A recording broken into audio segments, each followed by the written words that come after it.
Firman Tuhan hari ke-365 30 Desember tahun 2024, Yesaya pasal 54 ayat 7, perikop, kasih Allah untuk Israel.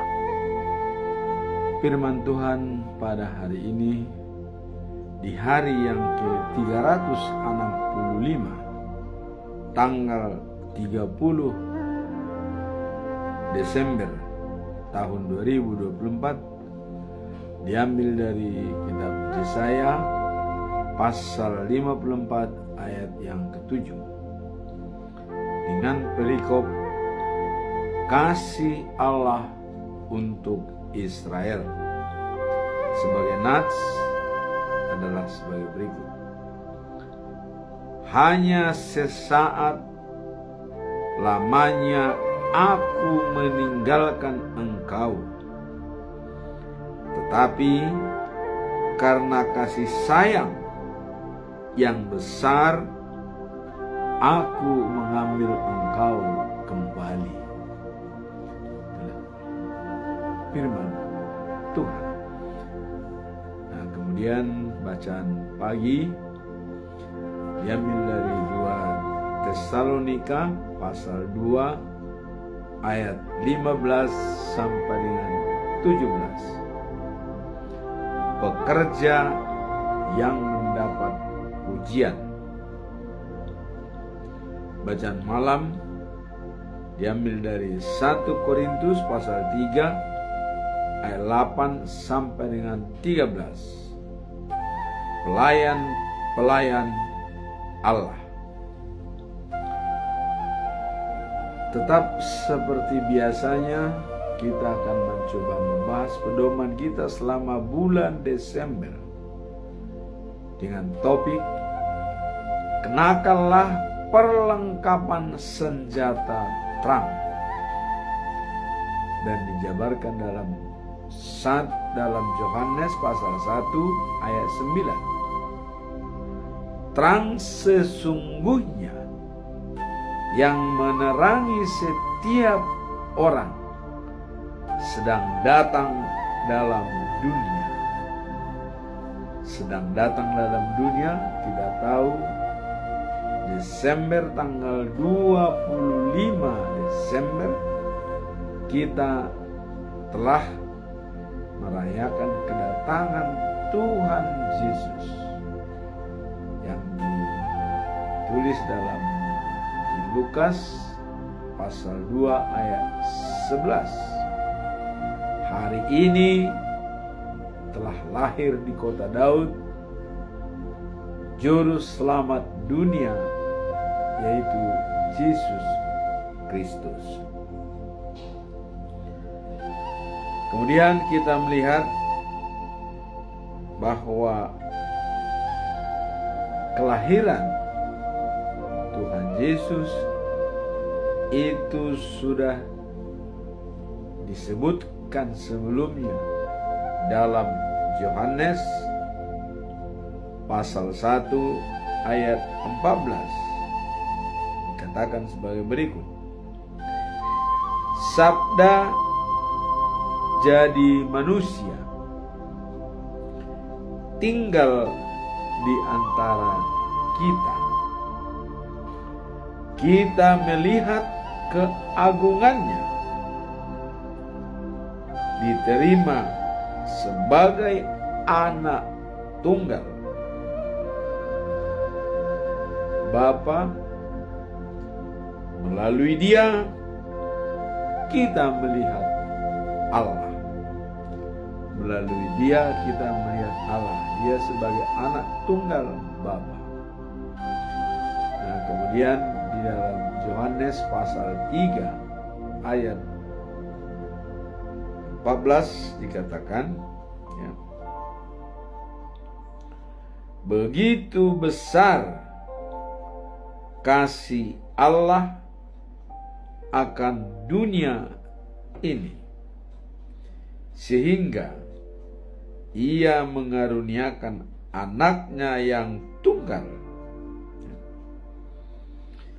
supaya barang siapa percaya kepadanya tidak binasa, melainkan beroleh hidup yang kekal. Jadi senjata terang itu telah lahir ke dunia.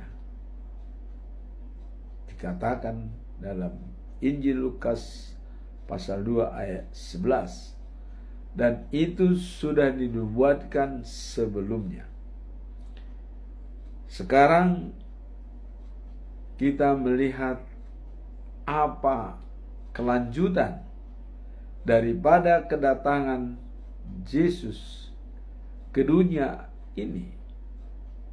Tadi dikatakan melalui Dia kita melihat Allah. Dan kedatangan Yesus itu diumumkan terutama kepada gembala.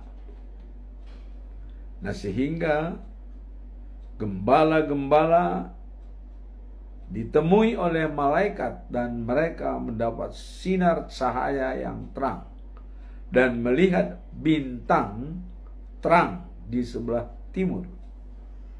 Mereka bertanya, ada apa? Kemudian malaikat menemui mereka mengatakan, jangan takut, bagimu telah lahir seorang putra, anak Allah, yaitu Yesus Kristus. Dan sekarang ada di Bethlehem, berada di palungan. Maka gembala itu langsung bergegas untuk melihat bayi yang lahir itu. Dan kalau kita melihat, diberitahukan kepada gembala, ini adalah rencana Tuhan. Karena gembala bekerja tulus dan ikhlas, dan mereka juga mau memberitakan kelahiran itu. Itulah makanya diberitahukan kepada gembala. Dan juga kalau kita ada historis, latar belakang, ya, nenek moyang daripada Yesus yang baru lahir adalah Daud, seorang gembala. Jadi Tuhan memang memilih gembala itu yang bisa dipercaya dan juga sangat tulus. Dan seperti Daud, pikiran Daud itu dihargai oleh Tuhan Allah, sehingga dia dijanjikan, dari keturunanmu lah menjadi raja segala raja di dunia ini. Itulah Yesus. Nah, kalau kita lihat misalnya Yesus di dalam perjalanannya, ya, bahwa dia benar-benar adalah senjata terang. Dan kita melihat ada 4 bagian yang menjadi pokok bahasan tentang Yesus Kristus. Pertama adalah pada waktu dia memberi makan 5.000 orang. 5.000 orang diberikan makan hanya dengan 2 ekor ikan dan 5 roti. Bisa diberikan makan. Dan setelah itu dia mengatakan, akulah roti hidup. Ya. Barang siapa datang kepadaku tidak akan kelaparan. Barang siapa percaya kepadaku tidak akan kehausan. Ditulis di dalam Yohanes pasal yang ke-6 ayat 35. Yesus adalah roti yang hidup. Kenapa Yesus mengatakan roti yang hidup? Karena pada waktu dia memberikan makan 5.000 orang, setelah itu mereka masih belum, ya, meyakini bahwa keajaiban yang diberikan oleh Yesus itu sangat-sangat mendalam. Pada waktu Yesus bertemu dengan masyarakat Israel di seberang Danau Galilea, mereka mengatakan, kapan guru sampai di sini? Bukannya mereka membicarakan keajaiban yang dibuat oleh Yesus. Sehingga Yesus langsung membaca pikiran mereka. Mungkin mereka ini masih butuh makan. Kira-kira begitu pikiran Yesus. Lantas Yesus berbicara dengan mereka. Janganlah kamu hanya mencari makan yang bisa habis dan bisa basi, kata Yesus. Tetapi carilah makanan yang bisa memberikan hidup kekal, tidak basi dan tidak akan habis. Datanglah pengikut-pengikut Yesus mengatakan, berikanlah kepada kami. Yesus mengatakan, akulah roti hidup itu. Datang kepadaku, kau tidak akan lapar. Percaya kepadaku, kau tidak akan kehausan. Jadi, datang dan percaya kepadaku, itulah roti hidup. Itulah pembicaraan Yesus tentang orang-orang yang pernah diberikan makan dengan 5 roti dan 2 ekor ikan. Sebanyak 5.000 orang.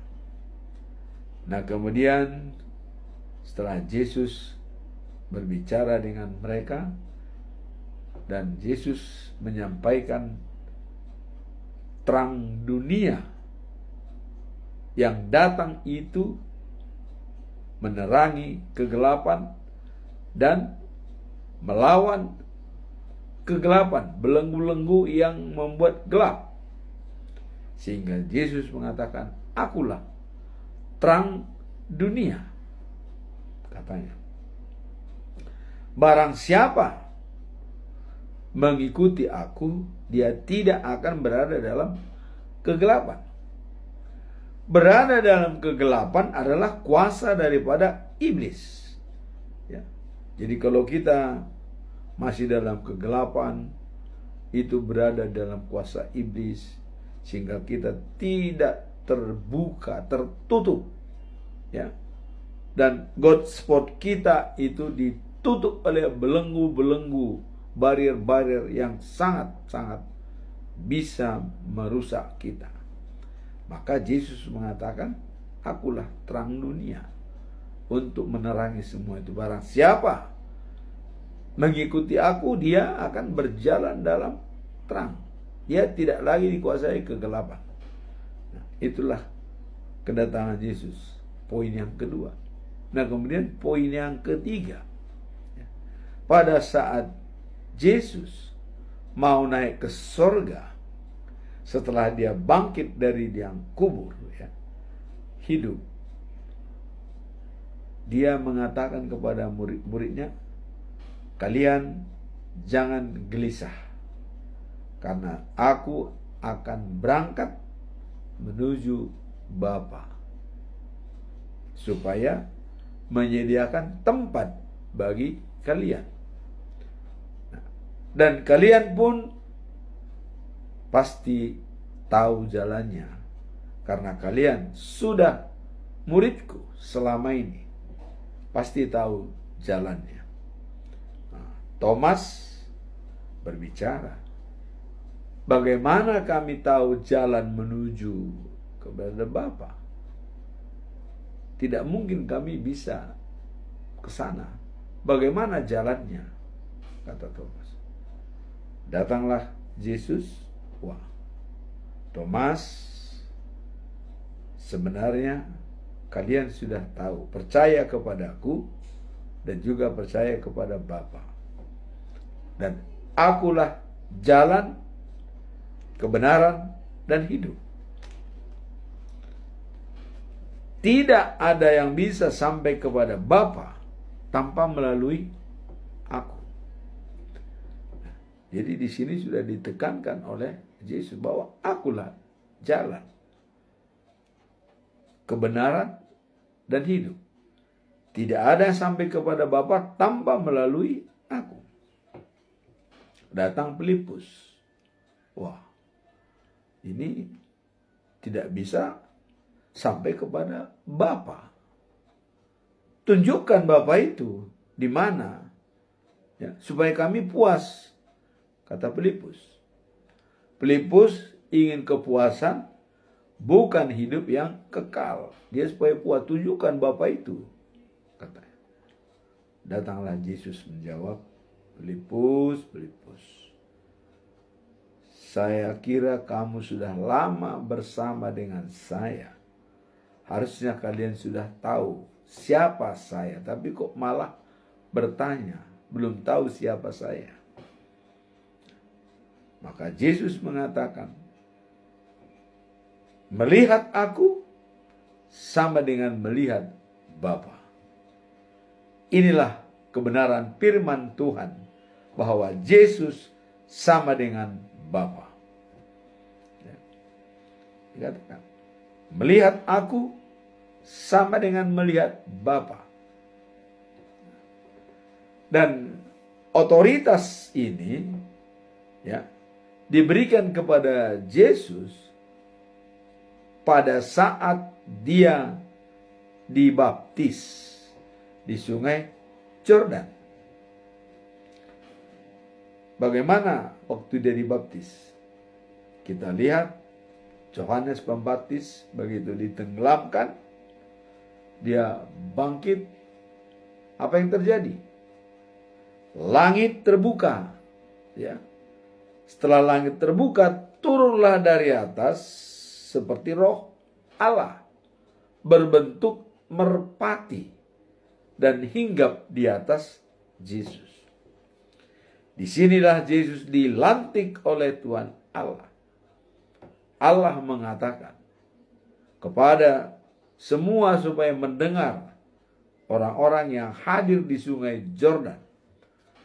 Berbicaralah Allah dengan keras dari surga. Inilah anakku yang kukasihi, kepadanya aku berkenan. Dia menyenangkan hatiku. Jadi kalau Allah sudah mengatakan kepadanya aku berkenan, berarti Yesus, apapun yang diperbuat oleh Yesus itu adalah mutlak bahwa dari Tuhan Allah. Karena Allah berkenan kepada Yesus. Jadi apa yang disampaikan oleh Yesus adalah itu semua dari Tuhan Allah. Nah, maka tadi dikatakan dialah kebenaran firman Tuhan. Dan dikatakan kebenaran firman itu, melihat aku sama dengan melihat Bapa. Aku bersatu dengan Bapa, Bapa bersatu dengan aku. Jadi sudah jelas, ya, bahwa Yesus adalah Tuhan sama dengan Bapa. Itulah kesimpulan kita di dalam perikop selama bulan Desember ini, bahwa terang sesungguhnya yang menerangi setiap orang sedang datang dalam dunia, sudah datang dalam dunia, dan sudah memberikan, seperti yang kita katakan tadi, adalah sebagai terang dunia, sebagai roti kehidupan, sebagai jalan menuju surga, dan sebagai kebenaran firman Tuhan. Inilah makna Natal yang harus kita pegang teguh di akhir tahun ini. Siapa Yesus yang datang itu yang kita rayakan tanggal 25 Desember. Banyak orang bertanya, 25 Desember ini apakah itu kelahiran Yesus? Belum tentu. Kita hanya memberikan satu tanggal untuk memperingati kelahiran dia. Yang jelas Yesus pernah datang ke bumi. Kita buat perayaan tanggal 25, sah-sah saja. Dan itu kalau tidak salah itu 300 tahun setelah Yesus meninggal, itu baru ditentukan sebagai tanggal kelahiran Yesus.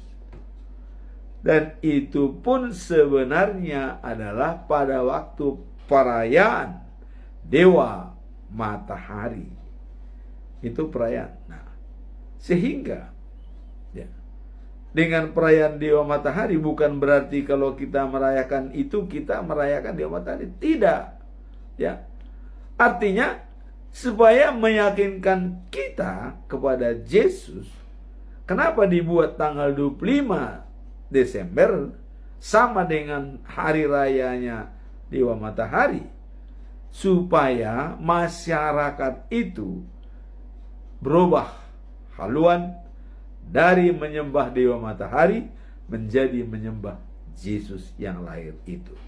Itulah filosofinya. Jadi di sini hanya untuk mencoba mempengaruhi semua bangsa untuk menyembah Yesus dan bukan menyembah Dewa Matahari. Itulah sekedar tanggal 25 Desember. Dan tanggal 25, apakah pasti tanggal itu? Kita mengatakan tidak, tanggal itu 25 hari kita tidak tahu. Tetapi Yesus pernah lahir ke bumi. Dan kita katakan kesepakatan tanggal 25 Desember. Ya, sah-sah saja. Yang penting dia pernah lahir. Kita buat tanggalnya, kesepakatan bersama. Ya. Sama dengan menentukan hari Minggu sebagai hari istirahat. Hari ke-7. Apakah ini juga sudah benar? Belum tentu. Tetapi karena ia bangkit pada hari Minggu dari mati, itu kita pakai sebagai hari istirahat. Kebangkitan itu. Sekarang coba, hari ke-7 itu hari apa? Hari Sabat, hari Sabtu, hari Minggu. Ya. Mari kita lihat dalam perhitungan daripada Globe, ya. Hari ke-7 di Amerika di sini adalah hari Minggu. Coba kita lihat. Setiap pertandingan tinju di Las Vegas itu adalah malam Minggu. Dan di Indonesia adalah pagi Minggu jam 10. Pas waktu mau masuk gereja. Jadi hari Minggu di Indonesia. Hari Sabat di Amerika. Lah terus hari ke-7 itu hari apa? Nah, dari sinilah kita menentukan kesepakatan kebangkitan Yesus. Itulah semacam hari peristirahatan. Kita hormati bangkit dia menjadi kita buat hari yang tepat. Ya. Jadi artinya ya kita lain dengan teman-teman yang menghitung hari dan sehingga harinya itu bisa berpindah-pindah. Ya. Jadi susah berpindah-pindah. Tidak ada ketetapan bisa hari.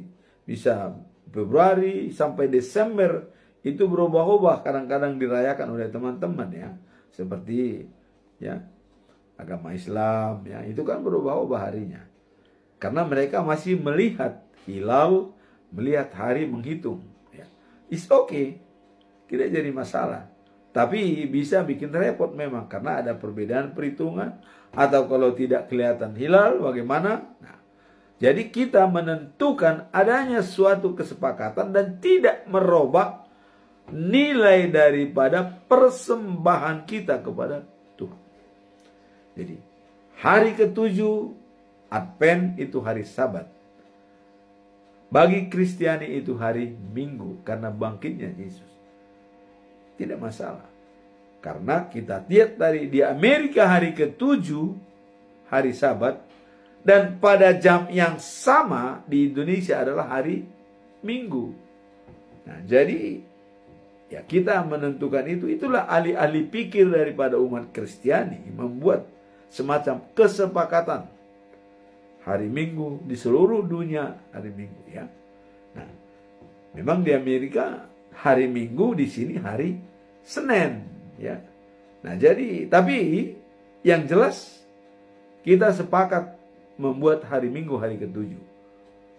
Itulah kira-kira masalah menentukan hari tentang lahirnya Tuhan Yesus pun tidak exactly tanggal 25 Desember. Bisa di bulan April, bisa di bulan Maret, bisa berubah karena berputar dunia ini. Bisa berubah kelahirannya itu. Tapi kita sudah sepakat membuat tanggal 25 Desember. Setelah 300 tahun kelahiran Yesus, itu baru diputuskan oleh pemikir-pemikir gereja di Roma pada waktu itu ya. Dibuatlah tanggal 25 itu untuk membuat bahwa kita bisa membuat suatu hari yang sama dengan dewa matahari. Nah, sehingga dengan demikian banyak orang tadinya percaya kepada dewa matahari bisa berpindah kepada kelahiran Tuhan Yesus. Itulah masalah kelahiran. Jadi kita tidak perlu perbincangkan masalah kelahiran Tuhan Yesus. Tanggal berapa, hari berapa, dan hari apa, di mana. Dan kita sudah sepakat peringatan tanggal 25 Desember dan itu setiap tahun. Sehingga ada semacam keseragaman. Itulah tentang kelahiran Yesus. Nah, sekarang kita masuk dalam perikop hari ini, yaitu Yesaya pasal 54 ayat yang ke-7. Kasih Allah untuk Israel. Ini kita lihat perikop hari ini ya. Apa makna daripada perikop ini? Kita melihat ya. Makna perikop ini adalah mengungkapkan pesan penghiburan dan keyakinan bahwa Tuhan selalu melindungi umatnya meskipun dalam masa-masa sulit. Jadi kasih Allah untuk Israel ya, tetap terpelihara. Terkadang ya, Tuhan mungkin membiarkan kesedihan dan penderitaan terjadi seolah tidak dipedulikan Tuhan, dibiarkan terjadi kesedihan dan penderitaan itu. Dan itu semua dilakukan oleh Tuhan karena kasih-Nya kekal dan abadi. Dan kasih Tuhan kekal dan abadi tidak pernah surut ya, dan akan tetap mendukung dan melindungi orang-orang yang percaya kepadanya. Jadi tidak pernah surut. Walaupun terkadang kita lihat itu ada pembiaran, diberikan kesedihan itu, tapi kasih-Nya kekal dan abadi. Sama seperti Ayub ya. Begitu menderitanya Ayub, habis hartanya, mati semua anaknya. Tapi itu karena Allah bangga kepada Ayub, kepada iblis, ditantang iblis. Karena Ayub tetap bertahan, tahan menderita, maka kelihatan dibiarkan Tuhan. Tapi itu